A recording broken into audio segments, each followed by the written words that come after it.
Shiny Mew. For a long time, I believe catching this Pokemon was just not in the cards for me. Getting a Mew in a Pokemon game that isn't shiny locked is basically impossible unless I somehow got a time machine. The last time Mew was available not only was in 2005, but also in a completely different country. So unless I was able to somehow get into contact with 7-year-old me and tell him the importance of this pixel monster, then I was gonna be out of luck. And trust me, 7-year-old me would have not cared whatsoever, as I was too busy watching SpongeBob and trying to create the ultimate Chao in Sonic Adventure 2 battle. But let's take a step back and see how this obsession with the blue fetus rat even started. Let's take it back all the way to 2016. With the release of Pokemon Go, it was actually my first venture into the Pokemon world, as growing up, I really didn't play any Pokemon games, and I didn't really own any Nintendo consoles other than the GameCube.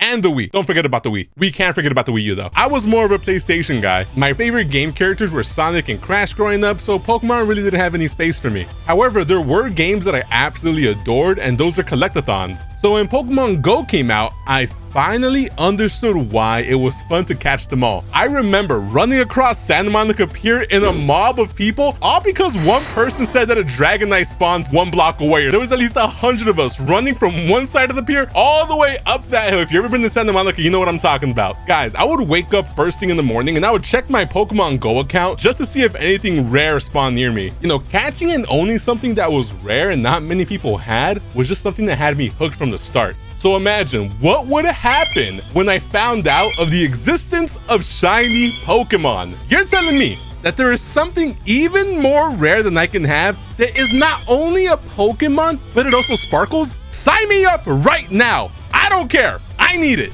Unfortunately, Pokemon Go had not implemented shinies yet, so I had an itch that I could not yet scratch. But that itch grew and grew to the point where I was basically covered in shiny Pokemon-induced eczema. Now, I didn't own a DS or a 3DS, so I waited with bated breath to find out what the first Pokemon game to come to the Switch was going to be. The first Pokemon game I would ever play was Pokemon Let's Go Pikachu.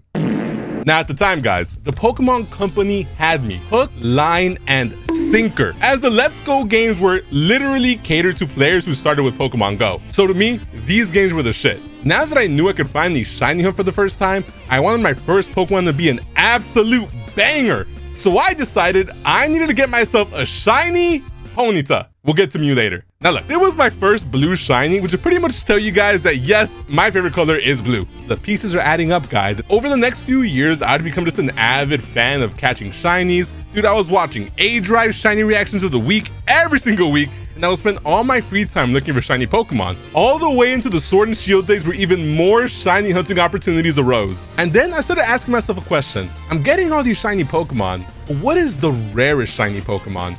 And that question lingered on in my head, in the back of the recesses of my brain.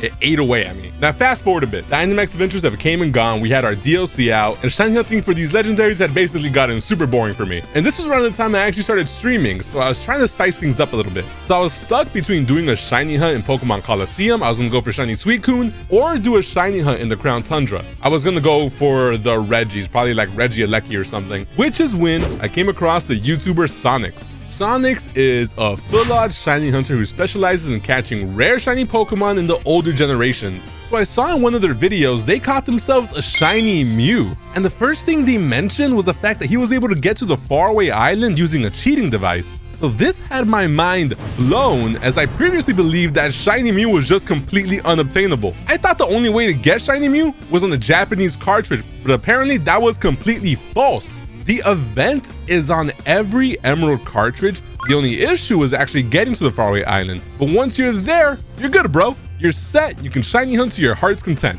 Now that I knew it was possible to obtain shiny Mew, I had to have it. Unfortunately though, not only did I not have Pokemon Emerald, I didn't have a Game Boy, and I didn't have whatever cheating device this was. I was at an impasse now. We were in quarantine at this time, so finding these things was not going to be easy for me. I take that back. The first two were pretty easy. I just went to my local game store where I was sold an overpriced Game Boy and Emerald copy, but finding the cheating device was another story. There were a lot of questions I had in mind. What cheating device is the right one? How would I know if the device will even get me to the faraway island? And will this 20-plus-year-old item even freaking work?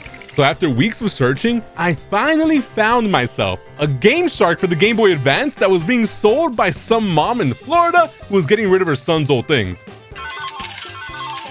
I put in the offer and anxiously awaited her response. She accepts my offer, but then tells me she wants to ask her son first if it's okay. This kind of scared me a little bit. I held my breath. What if the son is the one who will block me from achieving my magnum opus, my One Piece, my Moby Dick?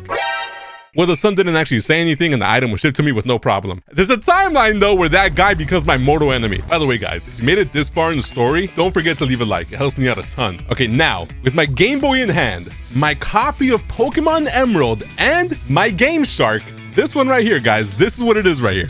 This was the Game Shark. Check it out. I'm not lying to y'all. This thing is old. It's got like some scratches right here. If I could like, if I could focus this in. Oh. You guys can't really see it. I had everything I needed to begin this hunt. Well, that's kind of what I thought. But there is another hurdle I needed to cross, and that was going to be Pokemon Emerald's broken RNG. Yes, everyone. There is another barrier to entry to get this shiny Pokemon. And that's why it's one of the hardest shiny Pokemon anybody can have. So, Pokemon Emerald has broken RNG, but what does that mean? In most Pokemon games, finding a shiny Pokemon is determined by random chance, as every time you boot up the game, the frames you get are going to be completely randomized. However, in Pokemon Emerald, every time you boot the game up, you get the exact same frames every single time. So if you were to do something like soft resets, if there was no shiny frame in those first few seconds of gameplay, then there will never be a shiny frame in those first seconds. So one way to combat this is by leaving your game on so that you're always getting new frames.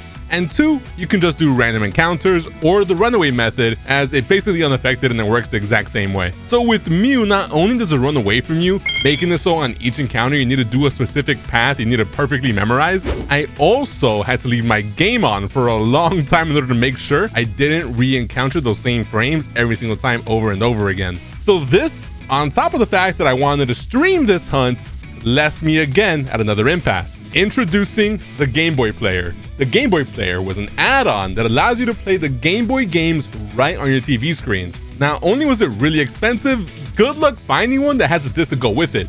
It was an attachment for the GameCube and went right on the bottom of it. Well, luckily for me, I went to my overly priced local game store once again and bought myself a GameCube and a Game Boy Player. And finally, my hunt can begin, guys.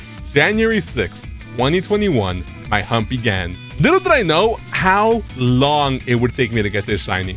The Mew was taking longer and longer and my patience was running low. I took a break along the way to start another Fallout hunt and caught a shiny Bulbasaur in Fire Red, but the Mew still did not shine. The 8000s came and there was no end in sight. I started to doubt the legitimacy of this hunt. What if it was impossible? What if my cartridge RNG is broken and there is just no shiny frame? What if I could never catch this shiny? What would become of me and my journey? What if I never catch a shiny? I slowly was losing enthusiasm, and my viewers were also losing interest in watching me suffer. Was all the work I put into this hunt for nothing? 7 months had passed since I started the hunt and there was no end in sight. I took a much needed vacation in the middle of this hunt and went out of town for a week to recollect my thoughts. When I returned home, I realized something. My GameCube was off. Bruh. I had left my GameCube on at this point for a few months, and apparently there was like a power outage around me. Devastated, I picked up my controller and continued my hunt. Now, over 10,000 runaways in, and quickly approaching 15,000, I started to completely give up hope to the point where I even stopped streaming it. I would still record, however, every single time I hunted, but at this point, it just became more like a job than a hunt. I would wake up, hunt for an hour, go to work, come back, hunt some more, and go to sleep. My non-existent wife and kids left me, it was just me and my dog. My life had been consumed. I had become Ahab, and I thought the shiny Mew would forever be my Moby Dick, when finally, the unthinkable happened. One night, as I was shiny hunting and watching the greatest anime ever, Dragon Ball, it happened. Let's go! Yes! Yes! Let's go! Let's go! Yes! Yes! Finally, dude! Let's go! Oh my god. Okay, dive balls.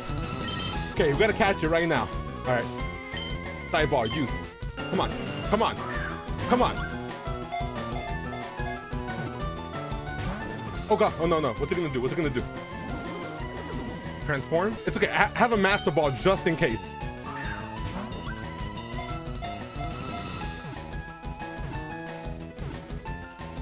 We got Mew in the dive ball. Is this really happening? We finally got Mew. After 15,847 runaways, I caught it in the dive ball. The perfect encapsulation for this blue shiny Mew. The shiny hunt that was destined to begin the day I opened Pokemon Go for the first time had finally come to an end, and I could rest well knowing it was finally in my possession. I uploaded my shiny reaction the very next day, and to add a cherry on top of it, the person that inspired me to start this hunt, Sonics, gave me props for my efforts, which is the perfect ending to this story. If you guys enjoyed it, don't forget to leave a like, subscribe, and I'll catch you guys in the next one.